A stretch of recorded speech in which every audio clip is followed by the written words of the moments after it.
నమస్కారం. సనాతనం తెలుగు ఛానల్కు స్వాగతం. ఈరోజు ఒక అత్యంత పవిత్రమైన ప్రత్యేకమైనటువంటి రోజు. అదే గురు పౌర్ణిమ. గురు బ్రహ్మ గురుర్విష్ణు గురుర్దేవో మహేశ్వర గురు సాక్షాత్ పరబ్రహ్మ తస్మై శ్రీ గురవే నమః. దీని అర్థం గురువే బ్రహ్మ, గురువే విష్ణువు, గురువే గొప్ప దేవదేవుడైనటువంటి మహేశ్వరుడు, గురువే సాక్షాత్ పరబ్రహ్మ స్వరూపం. అటువంటి శ్రీ గురుదేవునికి నా నమస్కారాలు.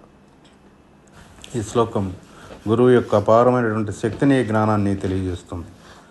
మన జీవితంలో జ్ఞానాన్ని, వెలుగును నింపినటువంటి గురువులందరికీ కృతజ్ఞతలు చెప్పేటువంటి అద్భుతమైనటువంటి సందర్భం ఇది. అసలు గురువు అంటే ఎవరు? కేవలం పాఠశాలలో చదువు చెప్పేటువంటి వారేనా? కాదు. మన జీవితంలో సరైనటువంటి మార్గాన్ని చూపించేవారు, మంచి చెడులను వివరించే వివేకాన్ని ప్రసాదించేవారు, ప్రతి అడుగులోనూ స్ఫూర్తినిచ్చే ప్రతి ఒక్కరూ గురువే. మన తల్లిదండ్రులు, కుటుంబ సభ్యులు, శ్రేయోభిలాషులు, స్నేహితులు, ప్రకృతి, ఇవన్నీ ఏదో ఒక రూపంలో మనకు గురువుగా నిలుస్తూ ఉంటాయి. ఇకపోతే సాంసారిక జీవితాన్ని కొనసాగిస్తూనే ఆధ్యాత్మిక ప్రయాణాన్ని కొనసాగించడానికి మనకు మార్గదర్శకులుగా ఉన్నటువంటి వారిని మనం ప్రత్యక్ష గురువులుగా స్వీకరిస్తాం. వారి యందు భక్తి శ్రద్ధలు కలిగి వారు నిర్దేశించినటువంటి మార్గంలో ధర్మాన్ని అనుసరిస్తూ సచ్చీలురుగా మనల్ని మనం సంస్కరించుకుంటూ కుటుంబ బాధ్యతలను సక్రమంగా నిర్వర్తిస్తూ గురుదేవులు నిర్దేశించినటువంటి విధంగా ఆత్మ జ్ఞానార్జనతో మన ఆధ్యాత్మిక ప్రయాణాన్ని కొనసాగిస్తూ ఉంటాం.